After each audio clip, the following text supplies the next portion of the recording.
My name is Riley. I'm 26, and a year ago, I moved back to the old farmhouse I grew up in. Not because I wanted to, but because life gave me no better option.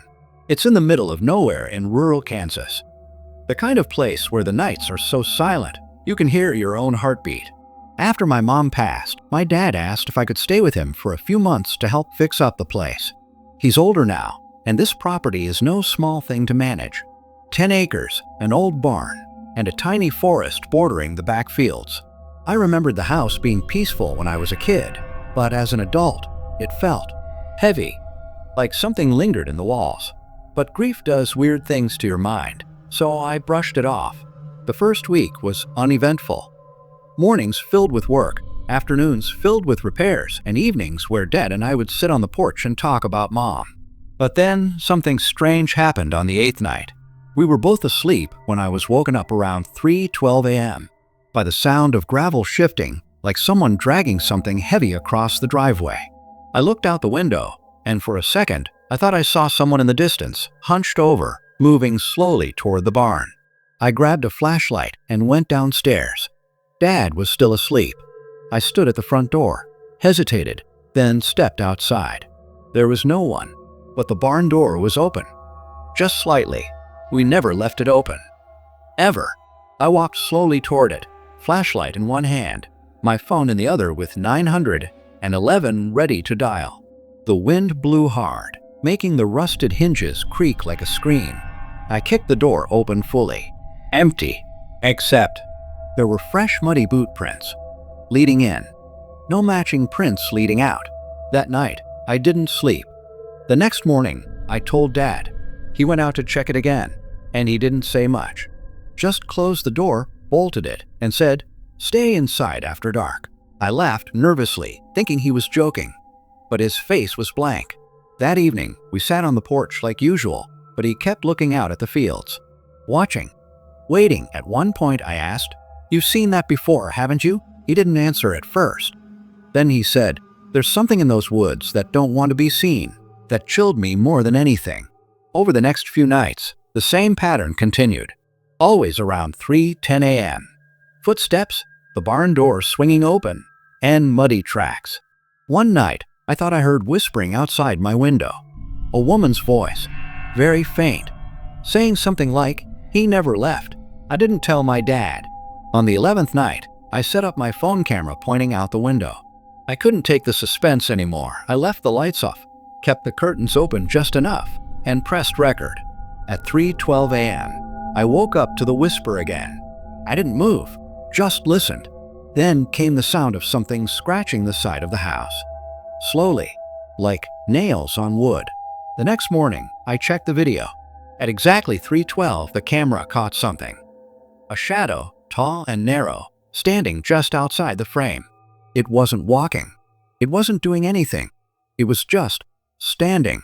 But its head slowly tilted, like it was listening, like it knew I was watching it.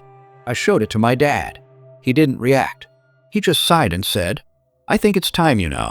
He led me out to the field that bordered the woods, down past the fence line and into the grass where an old dried-up ditch ran. We stopped at a tree stump beside it. He told me this is where my Uncle Luke disappeared. I'd only ever heard that he ran off. That was the family story. But Dad said Luke came home from college one summer, said he heard voices in the woods, and one night just walked into them. They searched for days. Found his shoes beside the ditch. Never found him. That ditch behind our house has never held water. It's too shallow, too dry. But Dad said in the summer, it sounds like something moves inside it. Something alive. I didn't sleep that night. The next evening, I sat on the porch with a lantern, watching the ditch. I wasn't going to run anymore. At 3:09 a.m., the air got colder. No wind. Just dead silence. Then I heard the dragging again. Gravel. Then soft, low whistle. And then, from the barn, a figure stepped out. It was tall, taller than any man I've seen, and gaunt, like its limbs were too long for its body. It didn't walk so much as it glided across the dirt. It stopped at the edge of the field, turned its head, and looked straight at me. I ran inside and locked every door and window. I didn't wake up my dad. I just waited, shotgun in hand, staring at the door. At exactly 3:17 a.m., it knocked. 3 knocks. Then silence.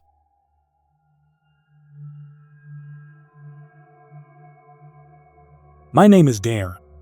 I'm 33 now, but this happened back when I was 19. At the time, I was living with my Uncle Ben in a small rural town in Ohio. He was the pastor of a modest little church, white steeple, peeling paint, maybe 24 members on a good Sunday. It sat on the edge of town, tucked between a dying orchard and an abandoned cornfield that went on for acres. I had dropped out of community college and had nowhere else to go. Uncle Ben offered me a place to stay and a bit of work helping maintain the church. It was quiet, peaceful, but something about that cornfield always creeped me out. It was dead, not just unplanted. I mean dead. The stalks were brittle, grayish, almost petrified. No one farmed it anymore. No birds flew over it. And anytime the wind blew, it would let out this dry, rustling hiss, like something was whispering through the rows. Uncle Ben never let me go near it. He said it was cursed land, literally cursed. I thought he was just being dramatic. Until the night we had to bury that dog. It was a Wednesday. I was out by the church shed, fixing the mower, when I heard barking. Loud, aggressive. Then a yelp, high-pitched and terrified. By the time I got there, I found the neighbor's dog, Samson, a huge German shepherd, dead at the edge of the field. His body was untouched, but his eyes were wide open, like he died frozen in fear. Like something scared the life out of him. Uncle Ben was quiet for a while after we buried Samson. That night, he pulled out an old bottle of whiskey and told me something I've never forgotten. He said, "You remember your cousin Mark?" I nodded. Mark disappeared when he was 17. Everyone thought he ran away. Uncle Ben poured himself a drink. Then he said, "He didn't run. That field took him." He explained that ever since the 1940s, that patch of land had a reputation. Stories of people hearing voices in the stalks, of lights moving through the rows at night, of folks seeing shapes, tall, thin, pale, standing between the corn just watching. Some even talked about a figure in black, a preacher of the field, they called it. Said he looked like a man, but moved like smoke and wore a hat that cast no shadow. Mark used to sneak into the field at night. Thought it was all a joke. One morning, they found his bike tipped over by the path. That was it. No signs of struggle. No body. No goodbye. Just gone. The sheriff searched for a week, but never found anything. That was 14 years ago. I thought Uncle Ben was messing with me, using the story to keep me from wandering. But the look in his eyes was different. It wasn't fear. It was shame. That night, I lay in bed thinking about that field. Then I heard the bell. The church bell. It was 2:04 a.m. No one was supposed to ring it after 10 p.m. The rope was locked inside. I got up and looked out my window. The bell was still swinging, back and forth, ringing slow, like someone was taking their time. I crept downstairs. Uncle Ben's door was shut. No lights. I opened the back door and stepped outside. The wind was still. The cornfield rustled, and the bell stopped. I stood there, watching, waiting. Then I heard footsteps, not on the gravel, not on the grass, but in the field. Crunch, crunch, crunch. Then a voice, faint, low, coming from deep in the stalks. Darren, I froze. It sounded like my mom. She'd been dead 5 years. I backed away slowly, heart pounding so hard I thought I might pass out. Then, from between 2 rows, I saw something. A shape, not human. Tall, much too tall, with long arms and a wide-brimmed hat. It didn't move, just stared. I slammed the door shut and locked it. Didn't sleep.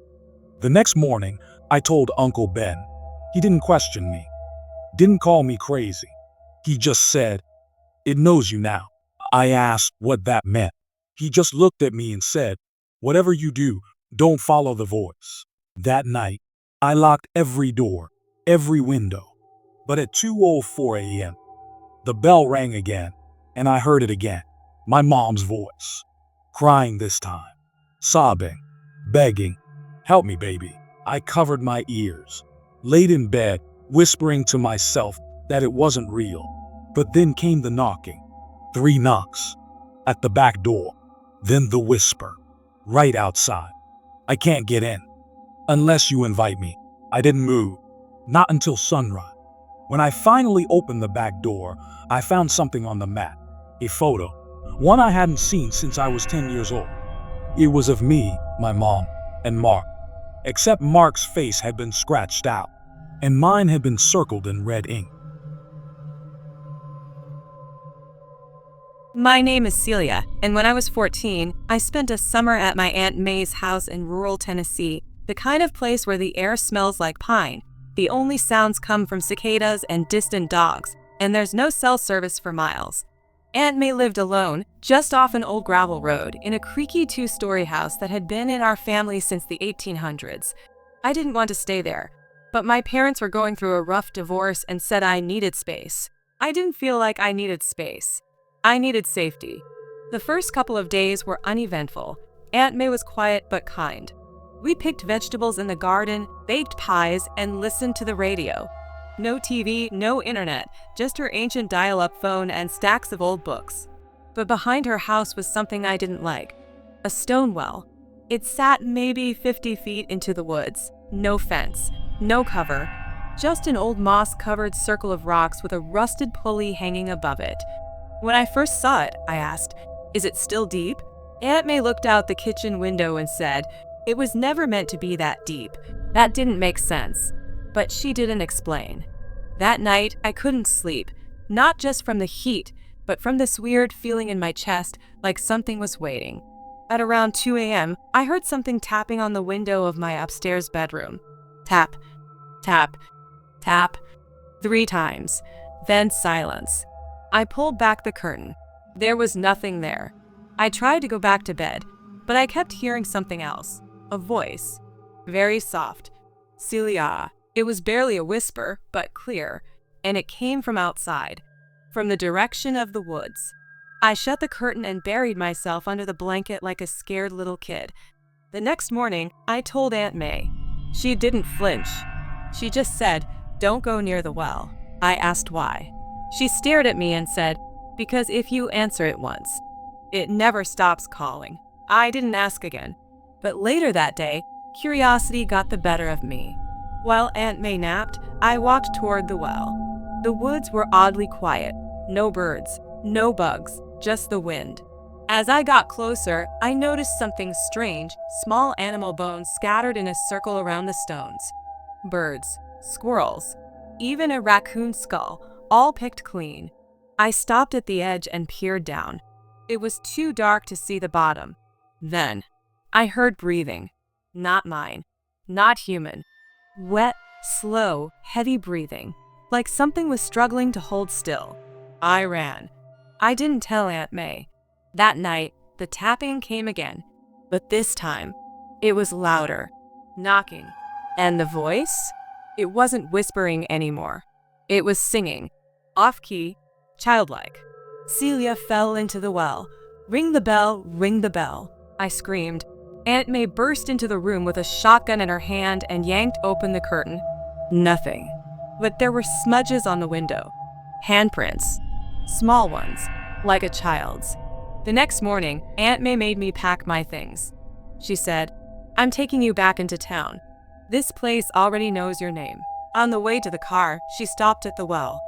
She stood there for a minute, staring into it. Then she looked at me and said something I'll never forget. "You weren't the first girl in our family it called." I asked what she meant. She opened the trunk and pulled out a yellowed photo. 4 girls, dressed in white. One of them was Aunt May as a child. She pointed to a girl on the end. Blonde, smiling. "That was my sister, your great Aunt Beth." I'd never heard of her. "She disappeared when we were kids," Aunt May said. "Last seen playing by the well. They never found her body. But every girl in our family since has heard the call. Aunt May drove me all the way back to my dad's apartment in the city. She made him promise to keep me away from the country, to never let me near the family land again. It's been 15 years. I haven't gone back, but sometimes, around 2 a.m. on humid nights, I still hear the tapping. And faintly, behind it all, that same little voice. Ring the bell, ring the bell.